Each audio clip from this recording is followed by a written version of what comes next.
Thanksgiving dinner was supposed to be warm, familiar, and full of gratitude. But instead, as our family gathered around the table, Scott stood with a wineglass raised high and a smug look on his face. "I'm leaving," he declared, his voice cutting through the room like a blade. "I'm in love with my secretary." Forks froze mid-air. Silence fell. Even the cranberry sauce seemed to hold its breath. He wasn't done. "He's 22, he added, as if youth itself were a trophy. "And she's everything you're not."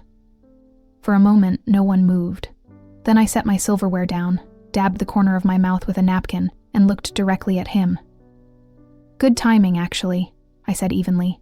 "My name is Evelyn. My husband tried to destroy me in front of the people I loved most. But what he didn't realize was that life had just handed me a secret weapon. Ever seen someone announce their affair at Thanksgiving and then lose everything? My name is Evelyn Hargrove. I'm 51 years old, a senior accountant at Westridge Financial in Grand Rapids, Michigan. I've built a steady career with diligence and ethics, crunching numbers by day and balancing family life by night. For the last 25 years, I was married to Scott Hargrove. We met during our senior year at Michigan State. He was charming, spontaneous, full of ambition. I was methodical and focused, already laying the groundwork for a career in finance. We fell in love fast and married young, full of plans and dreams. Our early years were lean. We scraped together savings for a down payment on a fixer-upper in the Heritage Hill neighborhood and spent years restoring it. I took only 6 weeks off when each of our children, David and Katie, were born, returning to work while juggling feedings, playdates, and client deadlines. I supported Scott when he started his insurance agency. I edited his marketing brochures. I built our spreadsheets. When business was slow, my steady income kept the lights on. And when business thrived, I cheered him on. As Scott's agency grew, so did his aspirations. He leased a sleek downtown office, swapped his department store suits for custom tailoring, and joined the country club, not for golf, but to network with high-end Washington clients. His wardrobe changed. His schedule changed. He started going to the gym again, bought a convertible without consulting me, and returned from the office smelling like expensive cologne. And sometimes, something unfamiliar. I noticed the shifts, the cold shoulders, the new cologne, the abrupt defensiveness when I asked simple questions. But I told myself he was under stress.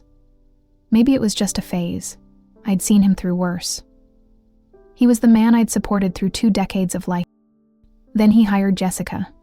She was 22, barely older than our daughter.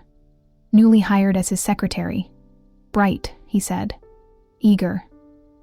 Scott praised her constantly, too constantly. My instincts buzzed, but I forced myself to believe in him, in us, in our history. I buried my doubts in spreadsheets and holiday planning. Until the day I stopped by his office with lunch.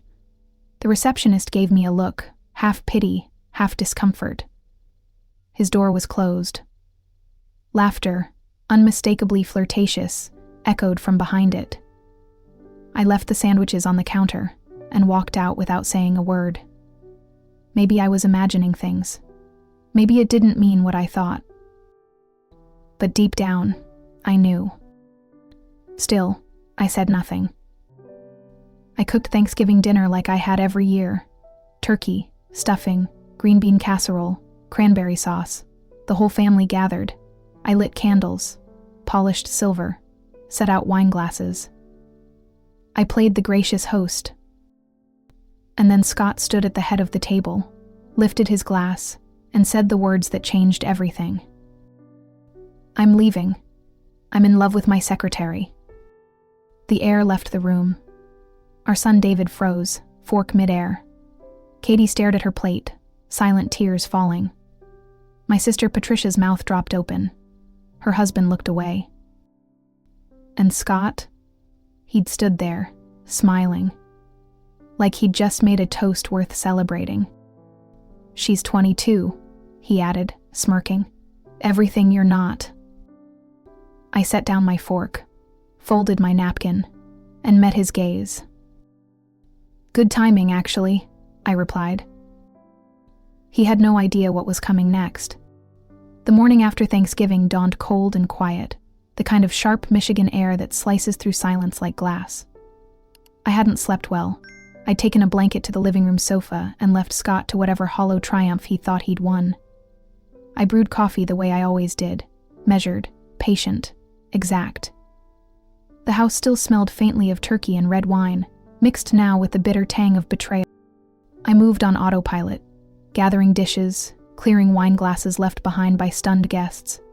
As I loaded the dishwasher, I noticed the blinking red light on our ancient answering machine. I pressed play, expecting post-holiday chatter or a telemarketer. Instead, I heard James Benedict's voice. "Evelyn, this is James Benedict. I'm calling regarding your Uncle Edward's estate. Please return my call as soon as possible. It's important." I stood motionless for a moment, the words sinking in. Uncle Edward, my mother's older brother, a man of quiet wealth and few attachments, save for a fondness for monthly lunches with his countess niece. I never imagined there would be much more than a kind memory or a keepsake left behind. Certainly not something important. Upstairs, Scott was already awake, rifling through drawers, tossing clothes into a suitcase. He explained with offhand clarity that Jessica's apartment was too small, so he'd booked a room at the Parkview Hotel. He didn't ask if I was okay. He didn't even look at me. Instead, he said, "We can figure out the financials later." Like our life was just another item on his to-do list. I watched him talk about "we" as if the word still meant something. In that moment, I wasn't just processing his betrayal. I was reckoning with my own silence. I had seen this unraveling, and I'd chosen not to act. Out of fear. Out of habit. Out of love, maybe. Or the echo of it. But now, that voicemail had shifted something. After Scott left, I called James Benedict's office and left a message.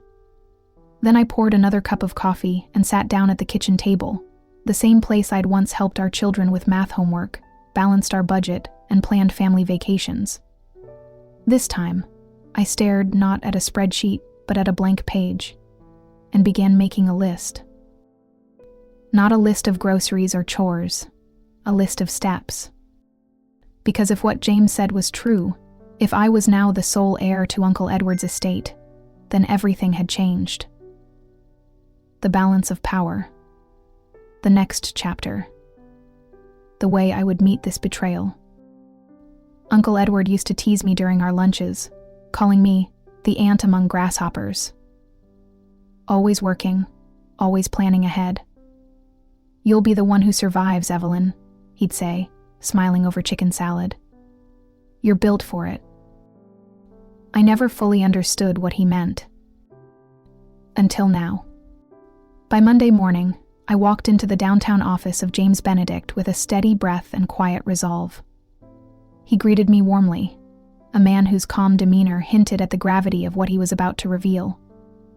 We sat in a polished conference room with a view of the Grand River, surrounded by bookshelves and thick legal folders. "Your Uncle Edward left his entire estate to you," James began.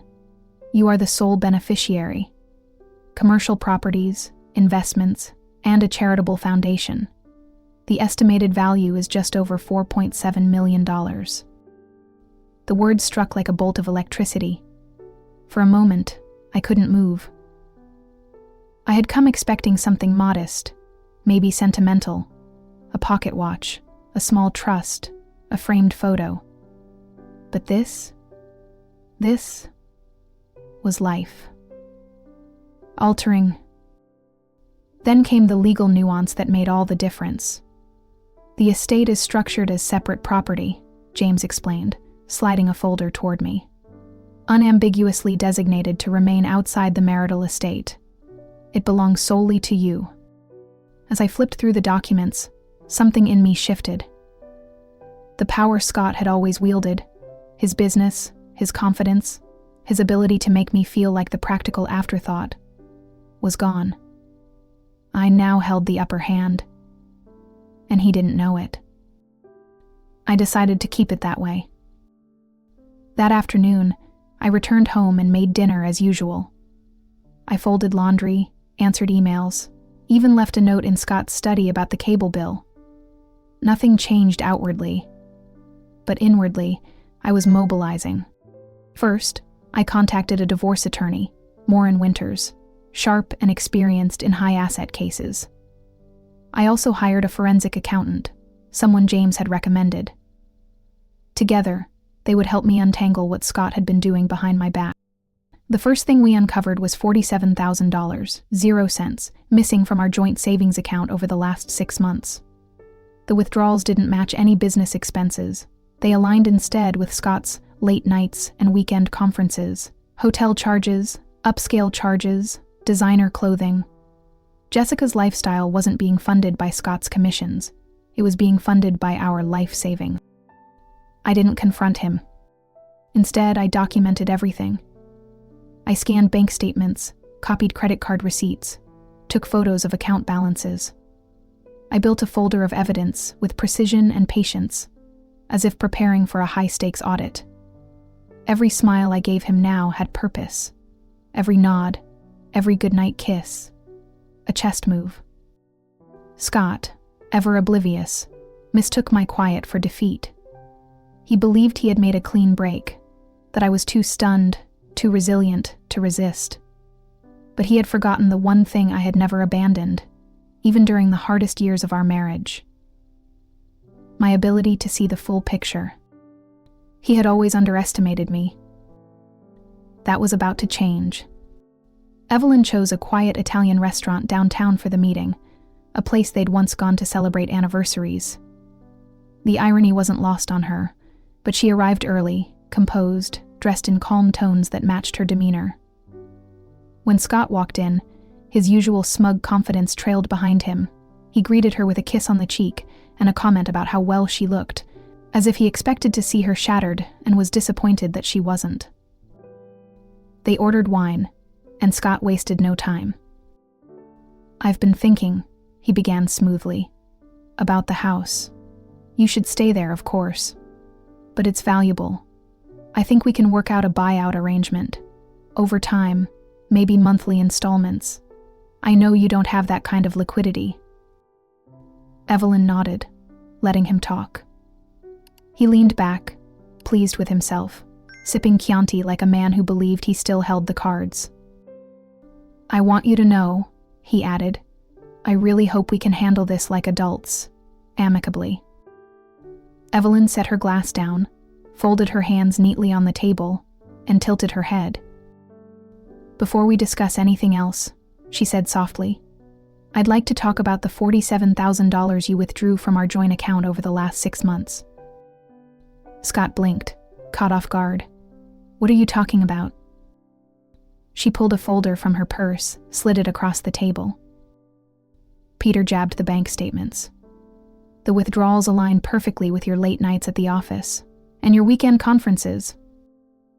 His face flushed. "Those were business expenses." Evelyn's voice stayed level. "Strange, then, that some of them went to luxury hotels and high-end boutiques. Not exactly deductible." Scott recovered quickly. "This is exactly why I wanted to talk things through. You're emotional. You're reading too much into normal transactions."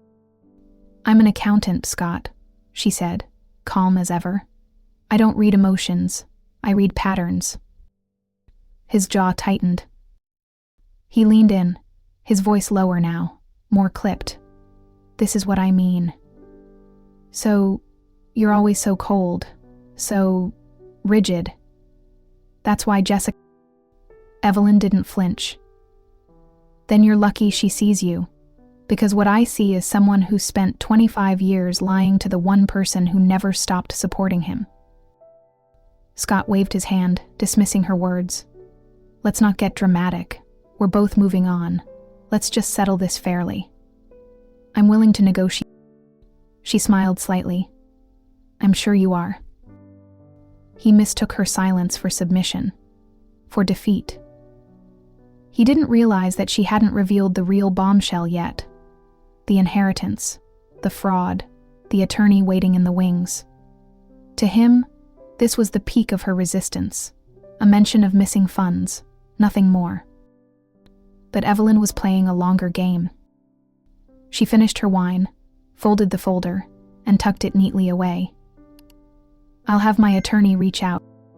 Scott's expression flickered with something she hadn't seen in years: uncertainty. And Evelyn knew, without saying another word, that he felt the shift. The balance of power had changed. He just didn't know how much, not yet. Evelyn spent the days following that dinner in silent, calculated motion. Her forensic accountant, a sharp-eyed woman named Teresa, worked quickly and thoroughly. Within a week, Teresa uncovered a devastating truth. Scott had forged Evelyn's signature on a loan application, one that used their home as collateral, a loan for nearly $200,000, quietly taken out over a year ago. And it was already in default. That wasn't the only revelation. Scott had also opened 2 credit cards in Evelyn's name without her knowledge, racking up tens of thousands in charges: lavish dinners, UT hotels, boutique shopping, many of which coincided with Jessica's social media posts. Teresa traced the patterns effortlessly. Evelyn didn't cry. She didn't scream. She simply printed the evidence, created neatly labeled folders, and stored them in her home office. Her next call was to Morin Winters, a divorce attorney specializing in financial misconduct. Morin reviewed the materials, then looked up and said flatly, "We're not just dealing with a divorce. We're looking at felony-level fraud, identity theft, potential wire fraud, and if we examine his business books, there could be insurance fraud as well." Evelyn nodded slowly. "Proceed with whatever legal protections we need. I want this airtight." They filed the preliminary legal paperwork and began preparing criminal filings in case Scott pushed back. Evelyn wasn't looking for revenge. She was protecting herself, her assets, and her future. She kept communication with Scott brief and professional. Every text was saved, every conversation summarized and emailed to her legal team. And then, on a Thursday afternoon, Evelyn returned home from a meeting with one of Uncle Edward's property managers to find Scott's car in the driveway. Her stomach tensed. She hadn't expected him. When she opened the front door, she could hear his voice upstairs. Laughter. She climbed the stairs quietly. The bedroom door was open. Jessica was lying across the bed, Evelyn's bed, scrolling through her phone, shoes kicked off. Scott was pulling cufflinks from the drawer, carelessly tossing them into a bag. Jessica looked up lazily. "You must be Evelyn. Scott's told me so much about you." Evelyn didn't blink. "Has he told you about the fraud investigation?" Jessica's brow furrowed. "What?" Scott appeared from the closet. "Evelyn, that's enough." "Enough?" Evelyn echoed calmly. She reached into her handbag and pulled out a folder. "Or the forged loan using our house, the defaulted payments, the credit cards opened in my name." She held the folder out. Jessica hesitated, then snatched it. She flipped through the documents, eyes widening with each page. "Scott," she whispered. "What is this?" "I can explain," Scott began. Jessica stood, the folder clutched to her chest. "You told me you were financially secure. You said Evelyn was bitter and jealous. You said we'd be in Paris by the end of the year." "I meant it," he insisted, stepping toward her. "These are just temporary issues." Jessica took a step back. "You lied to me. About everything." She turned to Evelyn. "I didn't know." "I believe you," Evelyn replied without judgment. Jessica stormed out, heels clicking down the stairs. A moment later, the front door slammed. Scott turned on Evelyn, face contorted with rage. "You had no right to drag her into this." "Was already in it," Evelyn said coolly. "You brought her into our home, into our finances, into our marriage. You've ruined everything," he spat. She corrected him gently. "You did that all on your own." He stared at her, eyes narrowed. For the first time, he realized she wasn't just reacting, she was ahead of him. Every step. and he had no idea how far she was willing to go. Evelyn walked past him, collected the folder, and returned it to her bag. She didn't need to argue. The power shift was complete. He could feel it. And she no longer needed his permission to win. Scott unraveled quickly in the days following Jessica's abrupt departure. Evelyn heard through mutual acquaintances that he had shown up at the Parkview Hotel lobby bar every night that week, disheveled, glass-eyed, and muttering about betrayal. Jessica had blocked his number, moved out of her apartment, and, according to whispers from his office receptionist, hadn't returned to work. His carefully crafted illusion of a bold new life had collapsed under the weight of truth and debt. His insurance agency began to flounder as well. With his focus shattered, clients noticed errors, delays, and unsettling tension among the staff. Some of his long-standing clients began pulling their accounts, and one of his agents resigned without notice. Scott's business, built on charm and illusion, could no longer sustain the cracks forming at every seam. Just 10 days after Jessica's exit, Evelyn received a call from her attorney, Morin Winters. Scott had reached out to a new lawyer and was requesting an emergency settlement conference. He wants to avoid litigation, Morin explained. He's worried about criminal charges and, frankly, about losing everything. Evelyn set the terms. When Scott entered the sleek downtown office for the conference, he looked like a shadow of his former self. The tailored suits were gone, replaced by an ill-fitting blazer and a hollow stare. His attorney, clearly flustered and inexperienced, opened with a plea for mutual understanding. Morin didn't flinch. She calmly passed Evelyn proposed settlement across the table. Evelyn watched Scott scan the pages. His lips tightened as he read the first condition: full ownership of the house awarded to Evelyn. The second, Scott would forfeit all claims to Evelyn's inheritance, including any property or investments derived from it. The third, he would assume responsibility for repaying the fraudulent loan and credit card debt, either directly or through the liquidation of his personal assets. "You've taken everything," he muttered, eyes flicking to Evelyn for the first time. "Everything," she replied softly. She reached into her briefcase and pulled out one last document. It was a lease agreement for the commercial space housing that she insurance agency. "I bought the building," she said, "last month, with my inheritance." Scott's mouth opened, then closed. He stared down at the lease. 5 years. Market rate. No early termination clause. No purchase option. "I'm not evicting you," Evelyn continued. "I wanted you to have a fresh start, but you'll pay like everyone else." His voice cracked. "This is humiliating." "This is generous," Morin said, folding her hands. "Consider the alternative." Scott sat in silence for a long time. The man who once stood at Thanksgiving dinner to announce his betrayal with a smirk now trembled at the weight of the consequences. At last, with a trembling hand, he picked up the pen and signed every page. It was more than he deserved, but less than he had expected. As he left the office, Evelyn didn't watch him go. She didn't need to. She had closed the chapter not with vengeance, but with quiet, calculated grace. And the power was hers to keep. 6 months after the Thanksgiving that shattered her marriage, Evelyn stood in the bright morning light of her new office, watching as workers installed the polished black and gold sign that now read Hargrove Properties. The name gleamed with intention, a declaration that this was her time, her legacy. The business Uncle Edward left behind had officially been reborn under her leadership. Renaming the firm wasn't just symbolic. Evelyn threw herself into the work, learning everything she could about commercial real estate management. She met with property managers, brokers, and investment advisors. Her background in accounting gave her an edge. She could spot financial inefficiencies and potential growth areas with a sharpness that impressed even seasoned professionals. Within her first quarter, she'd optimized tenant leases, expanded into 2 new commercial units, and restructured a stagnant portfolio into a thriving, modernized operation. The same woman Scott once called boring was now being profiled in local business magazines.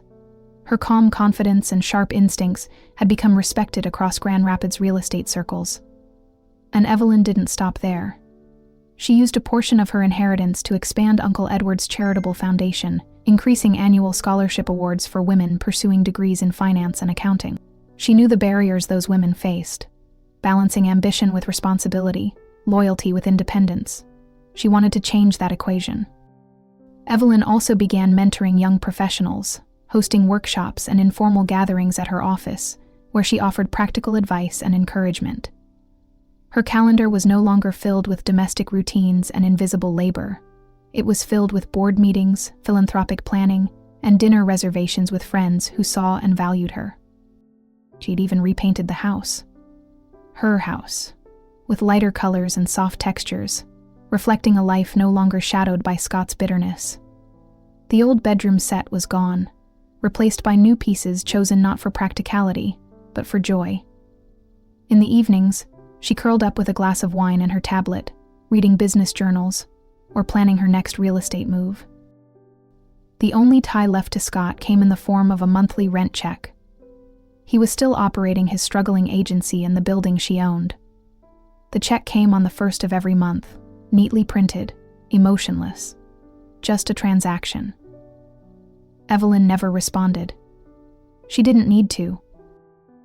She had found something deeper than revenge. She had found herself. Evelyn Hargrove had become the woman she once only dreamed of being, independent, powerful, and entirely self-defined. And as she stood watching that sign go up, she smiled, not at what she'd gained, but at what she'd let go.